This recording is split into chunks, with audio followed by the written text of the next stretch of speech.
And I've just hit the record button, and everyone who is on this, I just want you to know that it's being recorded, and we intend to upload it after this session on YouTube and Facebook and other social media channels, where it'll continuously be viewed from now until at least until June 22nd. So good evening. Let me just introduce myself. I'm Richard David. I'm a district leader in Assembly District 31. And, I feel like I'm more than that, but I'm at least a district leader. And we are really excited to have our judges join us tonight for this judicial forum, because before you know it, we're going to have an election in June, and there are some quirks about that election. For example, at this club, we've been talking to you a lot about the importance of ranked choice voting. For judicial candidates, though, it doesn't apply to them. So you're picking one candidate for a judge based on the judgeship that they're running for. And so our judges will explain a little bit more about that later tonight or this evening. So you're joining the Sojourner Truth Democratic Club. This is our March meeting, and we've had some important things happen since we last met. We elected a new council member in Council District 31, for example. We had an election with 9 candidates. The verdict, meaning the winner, was unknown for about 3 weeks. And it was recently announced that Sylvina Brooks Powers would become the council member. She secured the majority of votes on election night, and she secured the majority of votes in the ranked choice voting process. And although it was a historically low voter turnout, she is gearing up to run again in the June primary, the same election that these judges will be in, because the term is going to serve out the remainder of this year. So she may actually join us later tonight, and we certainly intend to invite her to join us in April or in May, so she can get to meet our club members. So our program tonight is going to have a couple of things. I know that there are a lot of parents who are thinking about the spring break and what they're going to do with their kids. They're really amazing programs in the community and in the neighborhood. Check out my page, check out our club page. We continuously post things from Eastern Queens Alliance. We post things from Queens County Farm, all across the borough, and they're really exciting things that you can do with your kids. In addition to that, we are also making sure that people have information about the vaccines. Right now, the age threshold has been lowered to 50. And so anyone 50 and older qualifies to get the vaccine. You also qualify for the vaccine if you're an essential worker, or if you're in an industry that includes restaurants. It includes so many service sector jobs, taxi drivers, airport workers, a lot of the folks in our district. And right now we actually have a lot of testing sites, not as many vaccine appointments because they just lowered the age threshold to 50. So a lot of people are now eligible. Mr. McDonald, have you gotten the vaccine? Yes, I got it about 10 days ago. Where'd you get it? New Jerusalem Church. Okay, excellent, excellent. And was that an easy process for you? Do you know which vaccine you received? Yes, I received the Johnson & Johnson. Oh, so you're done, one shot. It was pretty easy, one shot, no pain, no after effects, so none as of yet. So everything's looking pretty good. Gotcha. Okay. So we are, we're also, March is Women's History Month, and there are 2 women from Southeast Queens that were nominated by the Queens County Democratic Party to run in this election. It makes certainly it makes me tremendously proud. It makes our leadership committee of this club very proud that we have a Democratic Party that's constantly looking or attempting to look more and more like the people we serve and the people that look like us all across this borough. And in the spirit of Women's History Month, I saw my co-leader, Faye Hill, just join us. In the spirit of Women's History Month, I see that there's another judge with us, Judge Karen Gopi. Judge Gopi, do you want to say hello and a couple of words before we dive into tonight's program?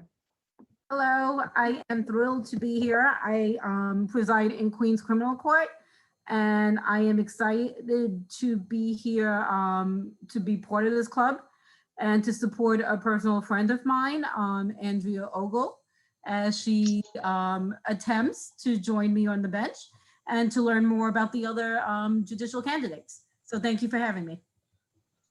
All right, thank you so much for joining us. So the program tonight is going to be broken up into 3 parts. Mr. McDonald is going to have a conversation with Andrea Ogle. She was the person that Judge Gopi referenced. Faye Hill, our district leader, is going to have a conversation with Cassandra Johnson. And then Derek DeFlorimonte is going to have a conversation with Michael Goldman. So I will stop talking now unless there are any questions from our club members here before we dive in. Good evening. This is Faye Hill. Welcome you, your candidates here. I'm sorry I'm running late. I just came from the doctor and I'm all kind of things, and the rain is out there. But I'm glad you're able to come on this forum, and we hope we can you can answer questions that we need to know as we move forward into the elections. Thank you. All right. So, Mr. McDonald, a little bit of a change up. Would you mind going first? You're on mute. Okay, sure, no problem. Are we ready to go? Sure. Andrea, how are you? I'm doing well, thank you. How are you? I can't complain. I met Andrea at several occasions. She's very much out there in the community, so that's a good thing. I guess we'll start off with you telling us a little bit about yourself. My family immigrated from Guyana more than 40 years ago, and we settled in Queens County. And my family have been residents of the Queens County for more than 40 years in Cambria Heights. And we were all educated in Queens. I attended Queens College for my undergraduate. I went to Hofstra University for my graduate school, and I attended Seton Hall Law School for law school. And prior to becoming an attorney, I also worked for a few years in the corporate world as a systems analyst. And then I decided to go to law school. So my journey to law school was not straight from college to law school. And once I became an attorney, I worked initially in New Jersey in private practice. And then I came to New York because I'm admitted in both jurisdictions. I came to New York and I worked for the Transit Authority for several years in their pretrial litigation unit. And then from there, I went into private practice with another private practitioner. And I also had a friend who actually worked in Queens County in the Queens County Family Court.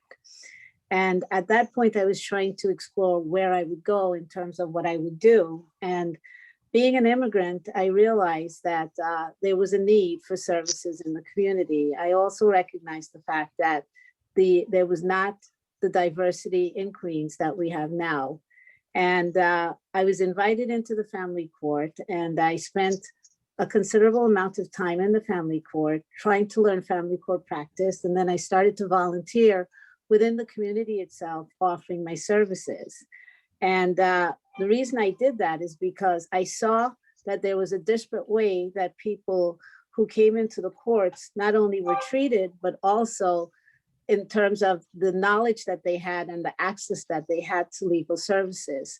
So I made a commitment to myself, not only to work with the community itself, but I also worked with the high schools in the area as well. And my colleagues and I, we actually at that time adopted Hillcrest High School through one of the bar associations that I belonged to, which was the Macon v. Allen Black Bar Association at that time. And we used to go into Hillcrest High School to work with the youth. And working in family court, I also worked with our most vulnerable youth and families who came before the court, not only on child abuse and neglect cases, but I also worked with youth who are at risk through the New York City Department of Probation.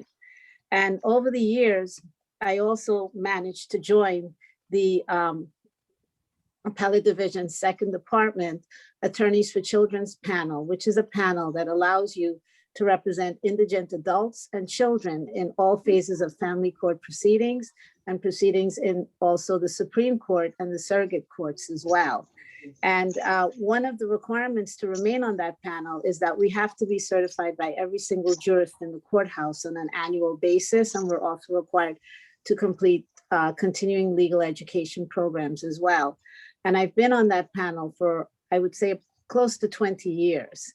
So, and the reason I never deviated from doing that is because I really, really feel as though I connect with the community that I work with. And I also feel that it's my way of giving back in terms of trying to assist the community to make the community whole and the members of the community whole. I'm also trained in mediation and conflict resolution. I'm also trained as an arbitrator for the civil court. I'm also certified by the New York State as a special education and partial hearing officer. And I've also been a revocation hearing officer for the New York State Office for Children and Family Services. And in each of those capacities, I did what was called quasi-judicial hearings, where I would assess evidence, I would assess witness credibility, and I would also be required to make decisions with respect to the information that was brought before me. Where I find my niche really is in working in the community. I'm very also involved in the literacy programs for children, where I spend a lot of my time on weekends trying to teach mostly the immigrant population of Queens to assist them not only with reading and language skills, but any other issues that they may have within the community, because my primary focus was really with working with the vulnerable in our community. And on a regular basis, I also worked with the legislators in the community to prepare programs for our most vulnerable senior citizens as well. I've done programs in conjunction with various legislators, including Councilmember Idanique Miller and several other people over the years, where we presented programs on issues related to predatory lending, foreclosure, identity theft, fraud, cybersecurity, and the list goes on and on and on. In fact, some of the programs that we've done were actually recorded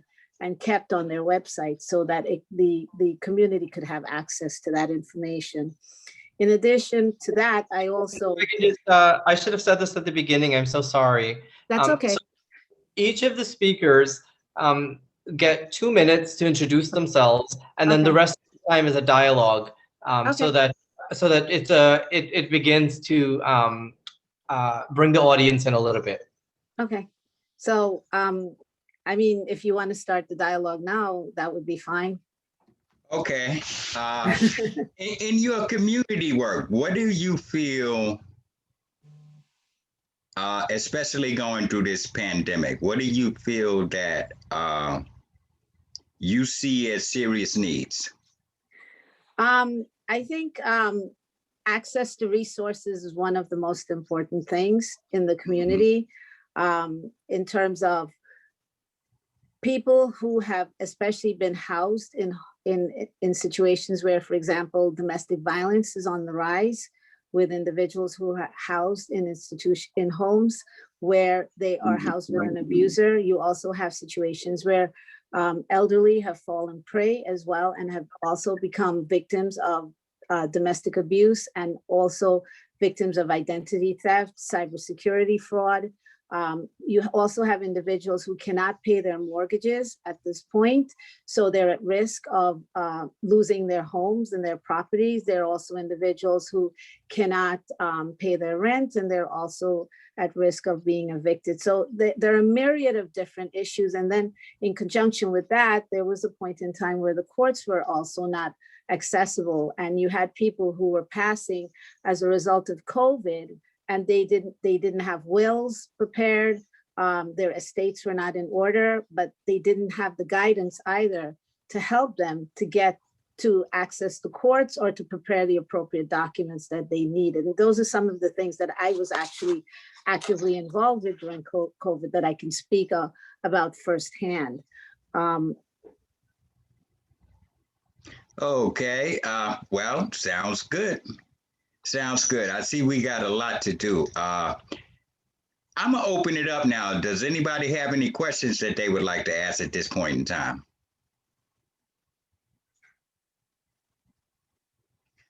You see anybody raving, Richard? I couldn't see. No, I don't see any hands raised, but I do see that our newest council member, Sylvina Brooks-Paris, has joined us. And we'll bring her on in a few minutes. I don't see any hands raised, Mr. McDonald. Are there any questions for Andrea?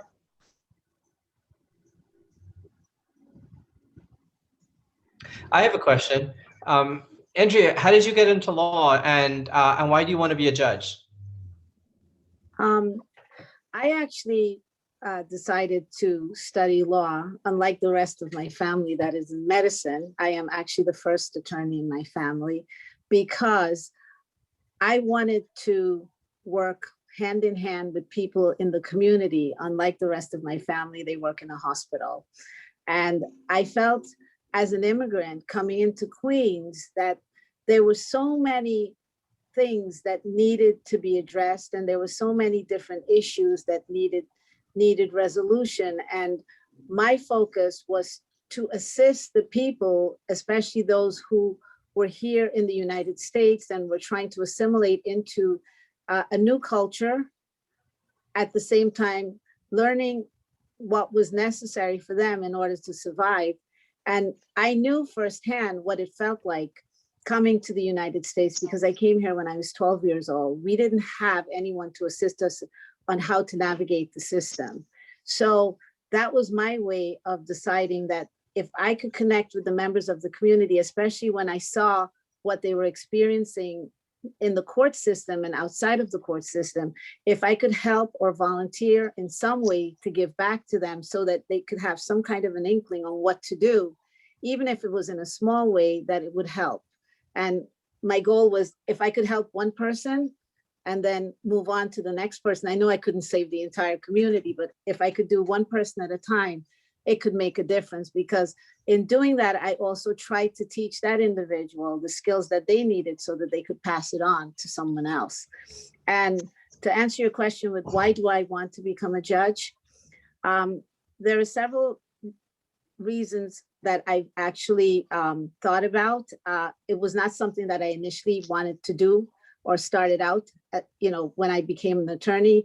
It was not my desire at that point or my goal to be a judge. My goal basically was to help the people in my community.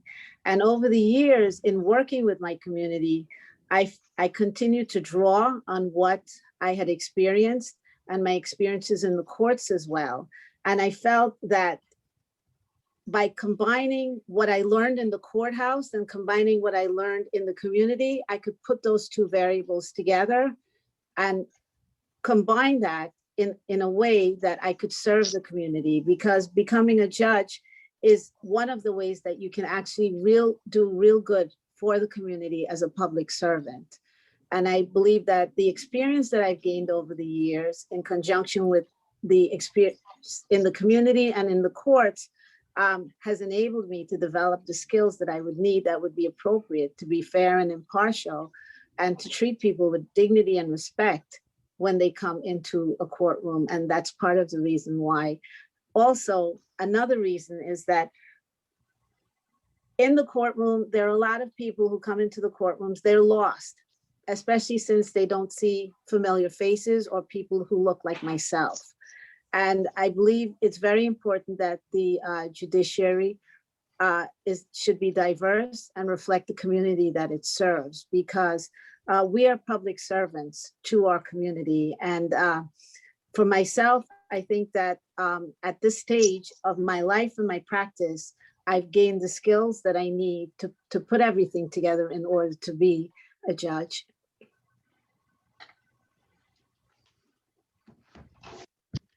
Okay, sounds good. You have my vote. Richard, you can go to the next.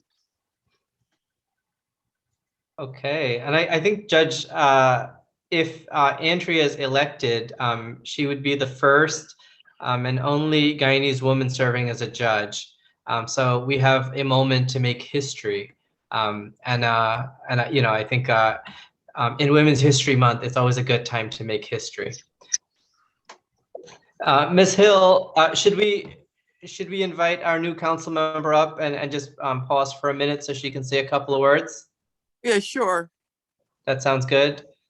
Sylvina? Good evening, everyone. Hi. Hey, congratulations to you. I'm, I don't think I got to text you personally, but I should have. We're very happy that you won the election, and we're very happy that you've joined us. Happy Women's History Month. Thank you so much. It's great to be here, to join once again.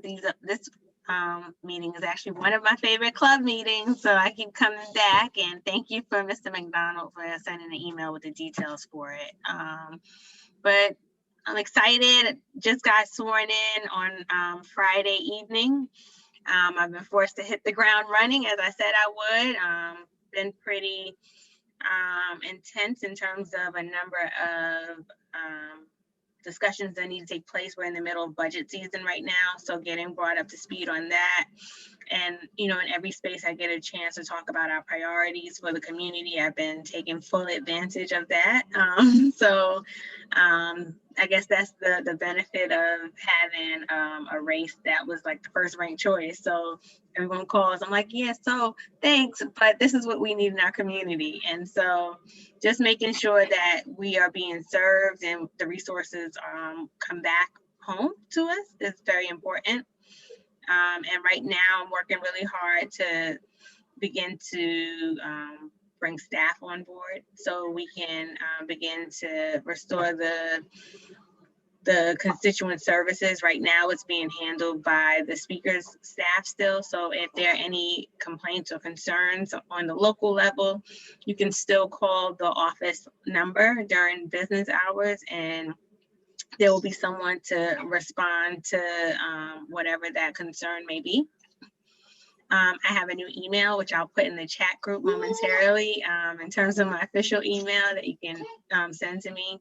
Also, if there are any CBOs represented on here that have submitted their member items, it'll be good to ping it so I know that you submitted it and look out for it. But if you have not, also ping that to me as well, because the deadline has since passed. But because I'm a new member, I will reach out to the speaker's office to try and advocate to get a few more in if we need to. And so I did want to flag that, but I did post while I was a candidate to make sure to get those requests in, because I knew the deadline. S is plural. All right, please put your phones on mute if you are not speaking. If you're not speaking. That's if the word ends in an S. Yes, I mean, Forster. If it's not, if it's intended to connote. Right, so Lambert is the other name when you're talking about more than one Put Lambert. your phone on speaker, please. Unmute. Unmute, I'm sorry. You may not know it's not. The host can just mute everyone. Lambert's firearm, wouldn't that be apostrophe S? It will be at the end. There's an S already at the end for plural. The apostrophe goes But after the S. nonetheless, I think everybody can kind of hear me Plural still, but possessive, the apostrophe goes no. after the S. Correct. That's what I was saying. But of course, Mr. Kazembe wants to be an English teacher on me. You don't know where it's coming from. It looks like it's coming from T.E. Foster Bryan. I'm ready to cancel the meeting if you mention the word apostrophe one more time. The whole show be shut down. Why you getting mad at me? I'm trying to help. Sensitive. Because you the one that's pointing out my grammar. Hold up. Don't you do that to me all the time? I don't the wrong see spelling. it. But don't you do that to me all the time, Wayne? Oh, I'm so sorry. No problem. There we go. Our apologies. But okay, yes. So if there are some stragglers who didn't get in their member item applications, although when you're a candidate, you reminded folks you might have a window. Yes, but you know, I'll try and advocate, you know, and use the reasoning that, you know, it was a vacancy and see how far it goes for us. Yeah, and so that's where things are today. I had a really good conversation with health and hospitals and looking to try and coordinate some pop-up vaccine opportunities and, you know, continue to educate the community on any updates. They shared some today in terms of, you know, how they are working with the seniors to get their vaccinations and how they've started to offer transportation. And so all of that stuff they're going to look to share with the community. I'm going to work with them to get that out. But we'd love to partner with you all and getting this information out also where possible. So I plan on keep coming back and giving information as I have information, but as always, folks can reach out directly to me, and Renee Taylor will be coming on my staff, which a lot of people have met before. I'll put her information in the chat as well. And as you know, we continue to bring the staff on, I'll provide the updated information. You have a standing invitation to join us at every meeting, even if you just see it on social media. And that actually goes for all of our elected officials. We really want to create a space where they feel like they can come and just pop in. And but this is more of a moment of celebration for you. I know you've gotten you've gotten to work already, but we are really proud of you. And I said Happy Women's History Month because there's an underrepresentation of women in our city council. I think you're the 13th or 14th. I'm the 14th, so now we're dubbed the fabulous 14. We're trying to get more. 51. Yeah. So we're trying to get more. 21 and 21 is an amazing organization working to get more women into the city council. You should definitely check out their website to see how people can support these other candidates. As their elections happen, there were 2 yesterday also that took place in the Bronx. And so I encourage people to look on the website, support candidates however you can, if it's volunteering remotely or donating. Also, I'm up for re-election already also. So looking to work with the club on that as well. But definitely check out 21 and 21's website to support other women candidates. Thank you, Councilmember. We did mention at the beginning that we mentioned your election, that you got reelected, and that you have a June election, which will be the same one as these judges. The difference is in Sylvina, in the council election, it's ranked choice voting. For the judges, it's not. All right, I'll turn it over to Derek. So good evening, everyone. Good evening. Congratulations again to Sylvina. Amazing job. I have the pleasure of actually introducing Mr. Michael Goldman. Spoke a little bit before, but I love the information I got earlier, and I kind of want to hear some more. So, I'll just give a quick background on Mr. Goldman. So Mr. Goldman was born and raised in Queens, grew up in Hollis Hills, currently lives in Forest Hills. He received his law degree and his master's degree from Boston University. At least the first 10 minutes of the meeting, so we can capture the attendance that's being taken as we speak behind the scenes. So we just want to make sure, because attendance is important. One of the requirements, if you might recall, of membership is that you attend at least 3 chapter meetings a year. So we want to make sure that we're tracking to that. You could change it back after live. Okay, gotcha. All right, so let me restart really quick. I just want to make sure we're fresh. And I want to make sure I give Mr. Goldman an appropriate introduction. Thank you. So once again, Mr. Michael Goldman, born and raised in Queens, grew up in Hollis Hill, and currently lives in Forest Hills. So a lot of hills there, but he's conquered a lot of hills, which is good. He received his law degree and his master's degree from Boston University. He's also been practicing law for over 25 years, the last 19 years being that in the New York City court system. One huge accomplishment, or actually a huge achievement, would be, if elected, Mr. Goldman would be the first openly gay judge elected in Queens County. Mr. Goldman, I'll go ahead and turn it over to you for the 2 minutes, and then I'll ask you some questions right after. Thank you so much, Derek, and thank you all. As Derek said, I am born and raised in Queens County. I've lived here most of my life, except for a couple of years after law school, where I practiced in Florida. But like any good New Yorker, you never leave, you always come home. I have my law degree and a master's degree from Boston University. I've practiced in private and corporate in-house practice before joining the court system about 19 years ago, where I've worked for several different fantastic judges. I've worked in the civil court, the Supreme Court, doing divorces. I was actually working in a divorce part at the same time as Cassandra was, and always had very interesting conversations with her.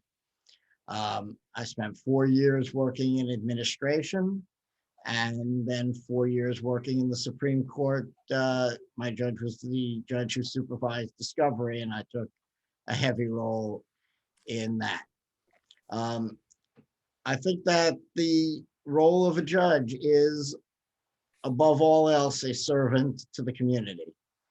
And the community deserves someone who is qualified, who views things with an open mind, and who is always fair.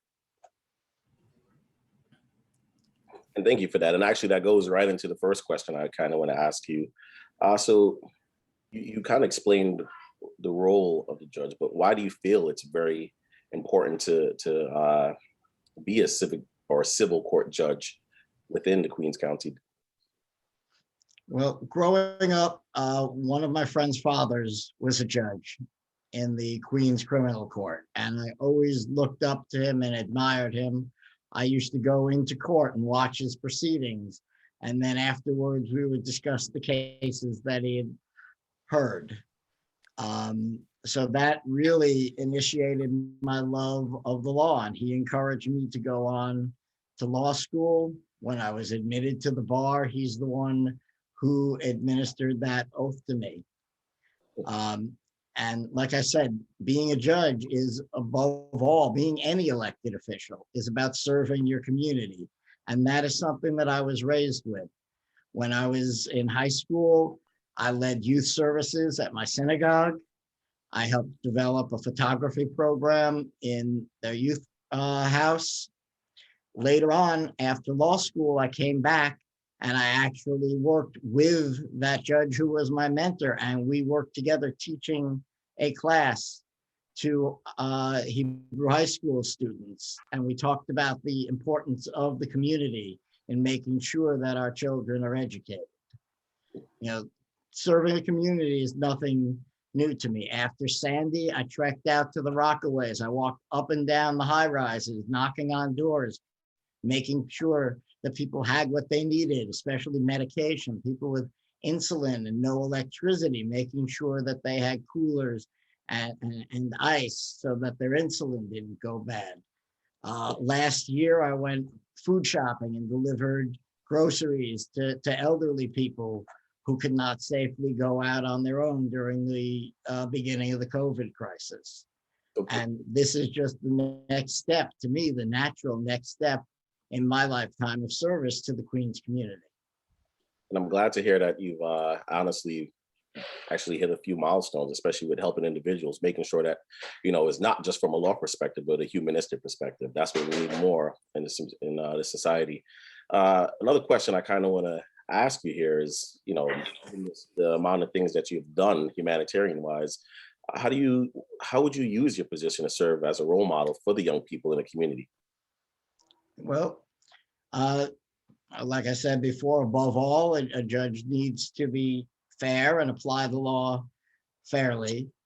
But one of the things that I've had experience doing in my time working in the court system is the judges who I've worked for have always had interns in chambers. And a lot of judges restrict their internships to law students only. We have always had, the judges I've worked for have always also had undergraduate students who are thinking of law school. And I've always found that a great opportunity to, I've always looked at it as an opportunity to give them a leg up on their competition when they get to law school, to give them some basic research skills, some basic understanding of how the law works that will help them succeed when they get to law school.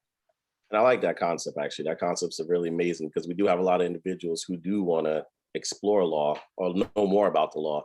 And that'll be great. I look forward to you having that program because I definitely have some people that would definitely love to work under that. But now I want to shift it a little bit. And I'm going to make sure I'm not throwing anything too crazy where you're judge. So I'm not trying to put you in any binds, right? But I just want to see, given the current atmosphere of today's, and I use this word lightly, progressive agenda, what do you do as a role of a judge in today's progressive climate? Well, a judge is not a politician.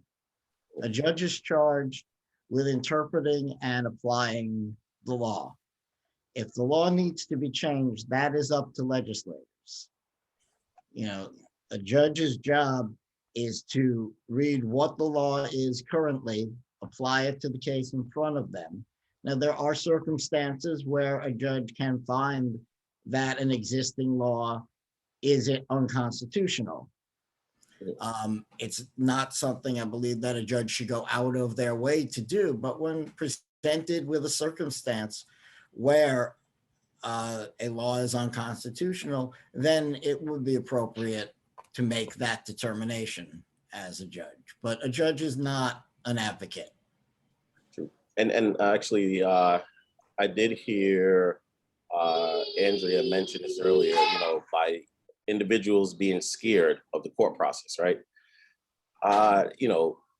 And we're on a social media platform. I want individuals to know, and you could also say it as well, like, how do you plan on having individuals feel comfortable within the courtroom? Break it down to me for someone who's very scared. Let's say if they're I guess in trouble for one little dollar. How do you have an individual feel comfortable wanting to know the law and go through the entire system and actually thinking that the system's fair on their end? Well, that's a good question. And I think that's where having a good judicial temperament comes into play. I have seen judges who sit up on the bench and will yell at people if they don't understand what's going on. And that has always disturbed me because I understand that someone coming into court representing themselves or even with a lawyer, it is an intimidating environment. And I think they have the right to have an understanding of what is happening. I understand if you walk into court as a non-lawyer and you have two lawyers there talking, you can be completely lost. And so I think it's appropriate for the judge to make sure that the litigants, especially pro se litigants, understand what's going on and don't feel like there's just a whirlwind of activity around them that they can't understand. All right, and I know we're at our last minute, but I do want to thank you for those answers because honestly, I do feel way more confident. I was confident before, but I feel way more confident in having you sitting there. And if a neighbor of mine were to go to your courtroom, I feel confident that they would actually understand the law and be able to get fair justice while sitting under you. But thank you so much for being here. Okay. Do you need me to say anything? So if you want, I know we have like a minute left for if I can take that minute. I want to say that my two excellent co-candidates, Cassandra and Andrea, I see them here, and they are fortunate. I have an opponent in this primary in June, and I don't believe they do. And I wanted to point out that in my race, I am the only candidate who has been approved by the Independent Judicial Qualification Commission and found qualified. I know that Andrea and Cassandra both have, but in my race, I'm the only candidate who has been found qualified by that commission. Actually, thanks for sharing that. I should have actually asked you that earlier. But that is a great point. And actually, I want to echo that. I think we should definitely, that's more of a reason to jump and help out Mr. Goldman, because given the fact that he does have a challenger, it could make it a lot more difficult for someone that we do know that is going to do we know is going to do a great job on the bench, making sure that there's fair and impartial treatment amongst every single citizen. So listen, anything I can do to help, let me know.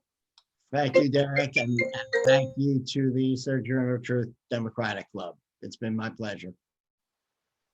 Welcome. Thank you.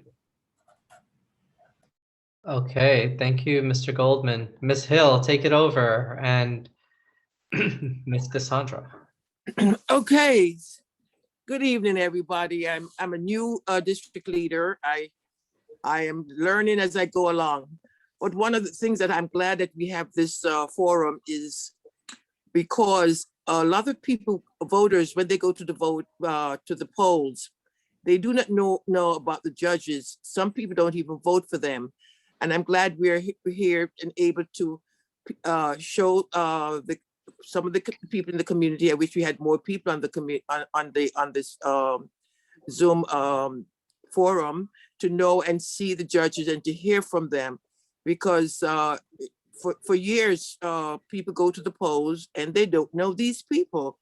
Who are these judges? They don't know their names from nowhere. So I'm glad the candidates were able to participate in this forum. And I'm here to introduce Cassandra Amy, A-M-I-E, how do you pronounce his middle name, Johnson? I don't have much, yeah. Ms. Johnson, I didn't have much for you. I went online to see if I could find your resume. And all I could find is that you went to St. John's University and was admitted to the Bar of Law in New York by the Appellate Division, First Judicial Department in 2007. That's all I could find on the web. But I'd like to introduce you, and I hope you can give us a little synopsis of your career as you go forward for your candidacy. Thank you. Thank you. Again, my name is Cassandra Johnson. I appreciate being invited here to discuss my candidacy to be a civil court judge of the 4th Municipal District. And I agree with Ms. Hill that it is important for the voters to know about the candidates who will appear on their ballot. So I agree, my goal today is to give you all some information about who I am and why I'm looking to be a civil court judge. As I said, I'm running in the 4th Municipal District, and that's comprised of the 29th, 31st, 32nd, and the 33rd Assembly Districts.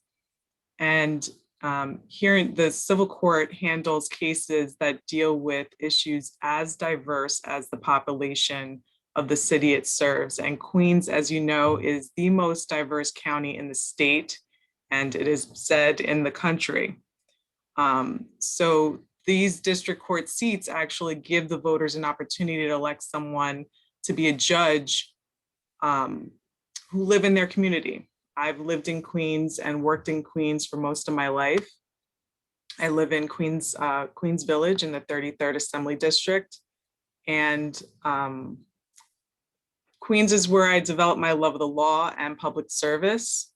And when I look back, I can attribute my desire to become a public servant as an attorney to my parents. So I know this is supposed to be more of a dialogue. I will be brief, but I do want to just talk about my family because they have impacted me so much and are the reason why I'm here today. So my father, he taught me the importance of public service. And what that looks like is that he was a Marine when he first turned 18 years old. He enlisted into the Marines and he served in the Vietnam War. And after graduate school, when he met my mother, he worked at Creedmoor Psychiatric Center here in Queens, and he worked there until he retired. And after he retired, he continued to serve the community at the Presbyterian Church of St. Albans, many of you know, as a chaplain. And he also teaches at a seminary. He teaches in Brooklyn. And so following his footsteps as far as public service, that's the one side. I volunteer at the Mount Olivet Baptist Church in their food pantry, cleanup initiatives in Southeast Queens. I too have been part of an elementary school that we adopted to do Read for America and to do book drives and toy drives.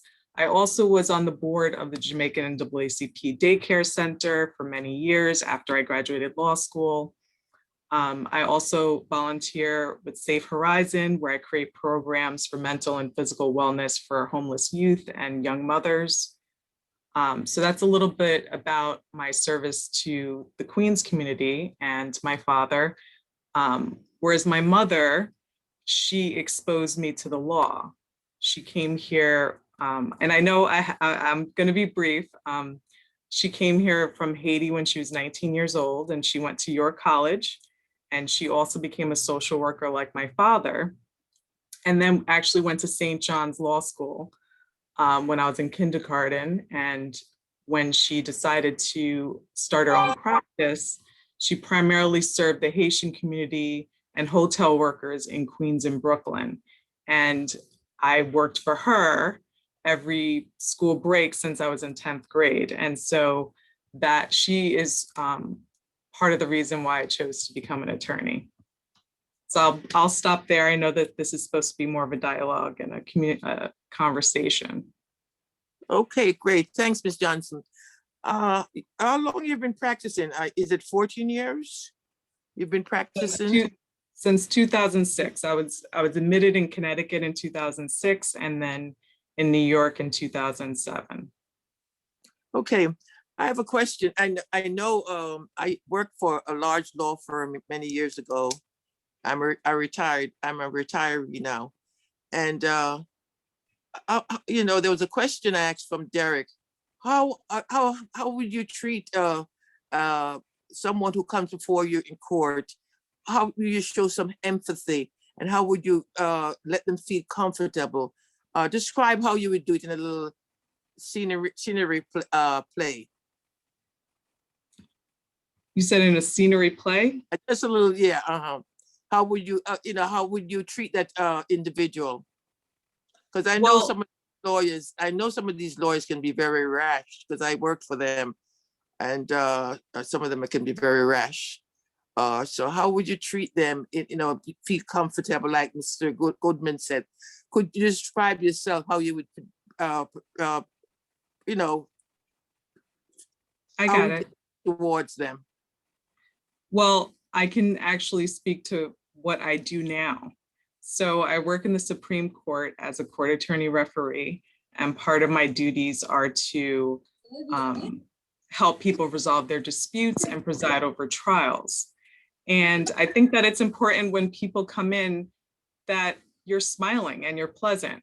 So people come to court, they're not dealing with the most happy of situations. In fact, there's a conflict and they're looking for the court to resolve it. And so my role is not to absorb the negative energy that they may be having with as an adversary. And in fact, sometimes the attorneys do that. My job is to be neutral, to be empathetic, to be pleasant, and to help people. I think that it was once that I heard that in order to serve the public, you have to gain the trust of the people that you serve. And I learned that working for my mom, and I bring that into every case that I deal with and all the people that I deal with. And so now I can attest to the fact that when people appear before me, and you can ask most of these people, I'm pleasant to work with, and I am calm, and I make sure that the people who aren't represented by attorneys understand what's going on.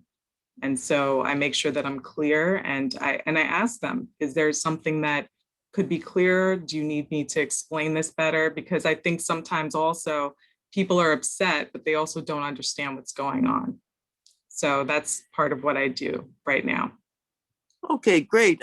I would like to be in front of you as a not like a complainant or anything like that. I like that little scenery you just produced to me.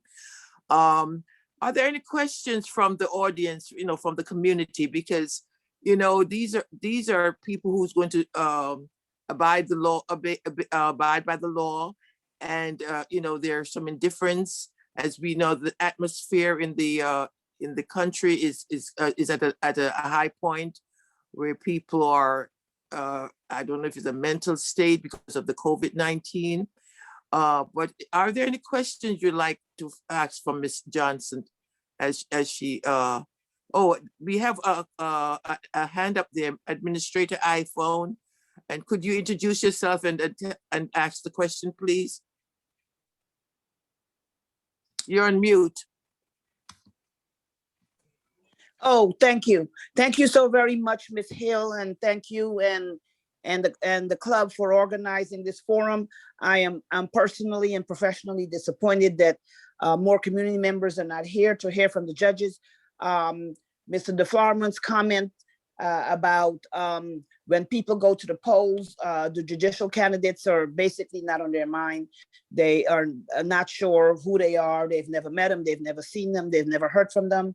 And so these forums are very important. I'm glad you took the time and the patience and the energy to organize it. What I would like to know from the candidates is that it appears that both Miss Andrea, Miss Cassandra, I'd like to know if are they running countywide, and is Mr. Goldman running in a specific district, and how's the campaigns going? I know petitioning is about to be over.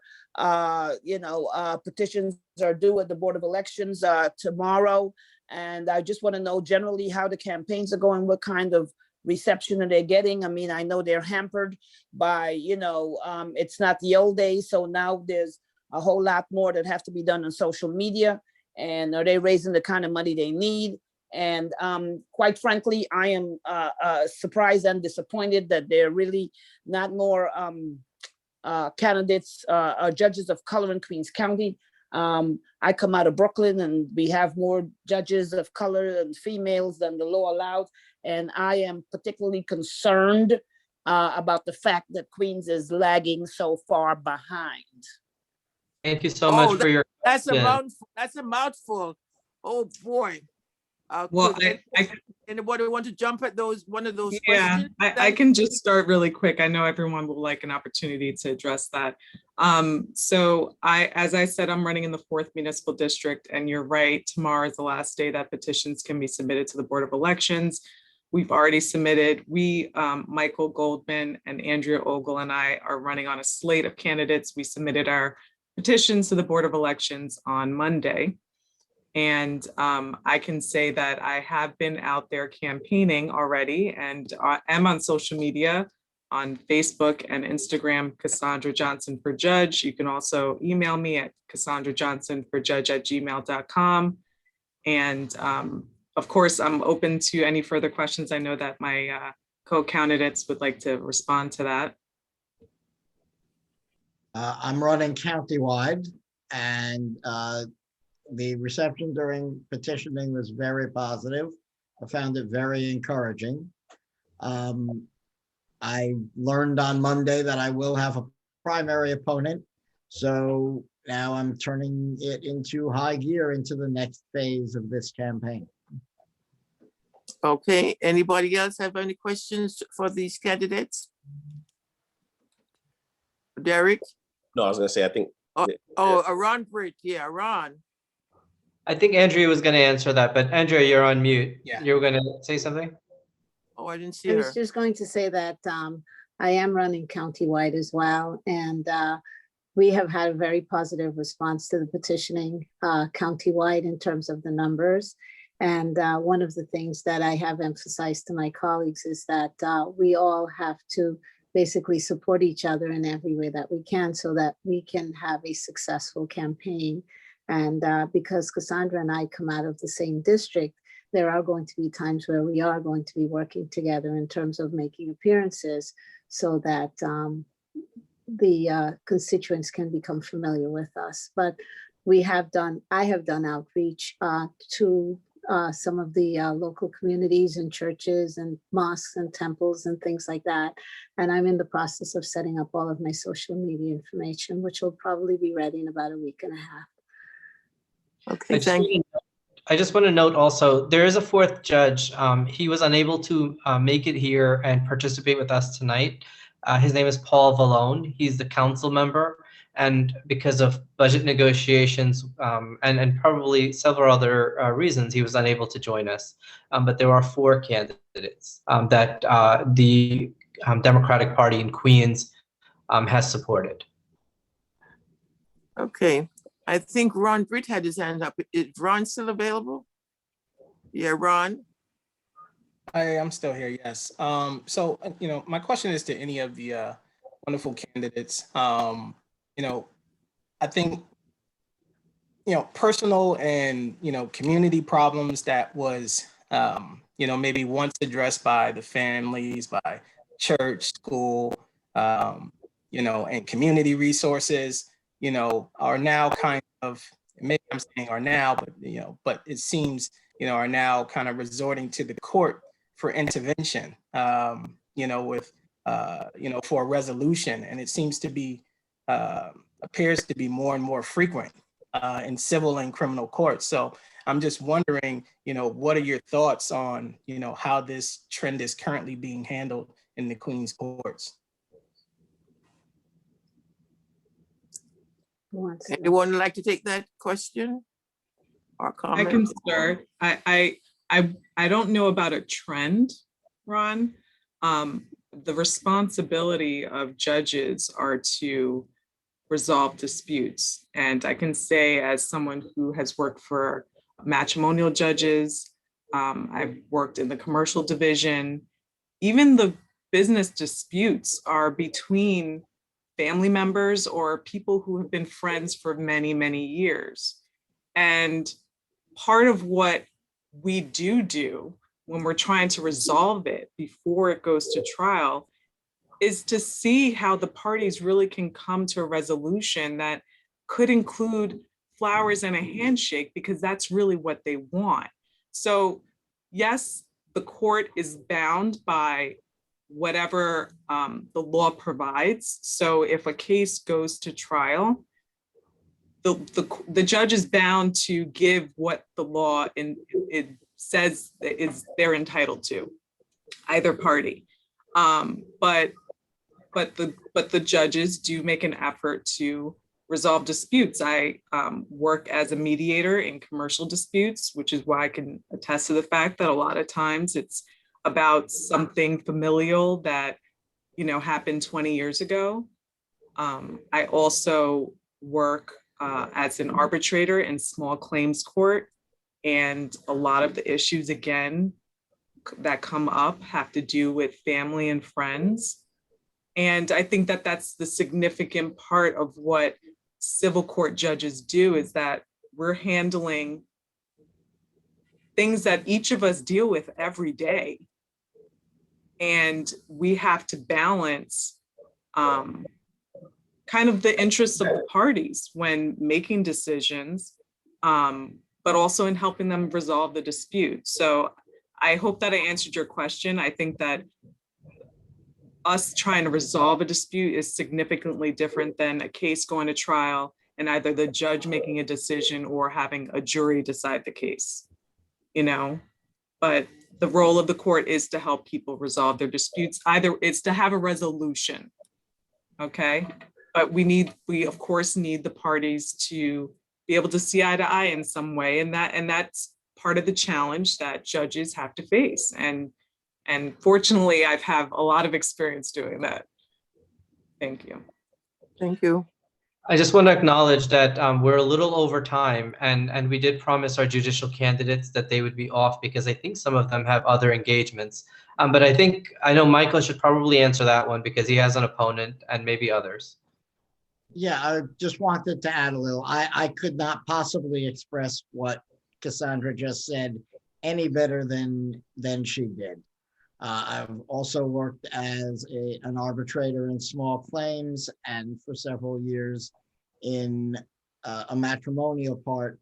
And one of the things that you have to remember as a judge and as a court attorney is that when you're dealing with people, they aren't robots. They aren't just an index number. They're real people who have real problems beyond just what they're there for. They have lives and stresses, just like you or I.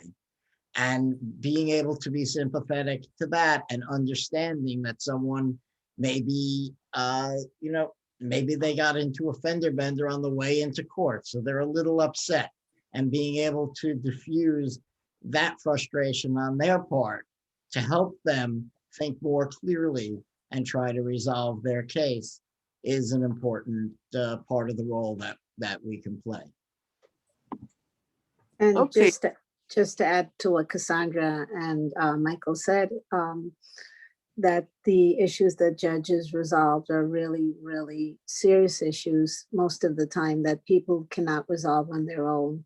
And it's very important that you strike a balance when people come into the courtroom, to be respectful to them, to make sure that they feel as though their voice is being heard, because it's really a cry for their help in terms of helping them to resolve the problems. And if it means having to try to do some type of negotiation before getting to the point where you have to actually try a case where the tension becomes very, very high, you work with the parties to do whatever you can to reach the best outcome you can within the limits of the law, and to strike a balance with everyone. And it's important that everyone that comes into the court feels as though their voice was heard and that they were treated with respect and fairness. Excellent. Hey, we could probably do, if folks want to stay on with the judges who remain on, if you choose to, we can do that offline, and I'll just stop the record button. But I'll just remind folks, this election is going to be on Tuesday, June 22nd. Like all New York City elections going forward, you'll have an opportunity to request a ballot that's mailed to your house. You will also have the opportunity to go and vote early, 2 weeks before the date of the election. So election day now is actually the last day you can vote, not the only day you can vote. And when you're voting for judicial candidates, you can only pick one candidate. When you're voting for other candidates, city council member, comptroller, mayor, you get an opportunity to pick 5 candidates and rank them in the order of your preference. And so you can rank 1, 2, 3, all the way to 5. I'm going to actually sign off as well, and assign the meeting to maybe Derek or Ms. Hill or Mr. McDonald, whoever takes it. But I'm sorry I can't stay to the end. But we did also promise some of the candidates that they could leave at 7:30. So. Okay. I'm sorry, I'm one of the candidates who has to leave, but it was a real pleasure to be here this evening, just for you to get to know who I am, and I look forward to seeing everyone again. Okay, thank you, Ms. Ogle, and good luck. Thank you very much. Yeah, okay. There was a question about who is independent judge that's running. Anybody knows that? There was a question in the chat. Nobody knows? Michael, that's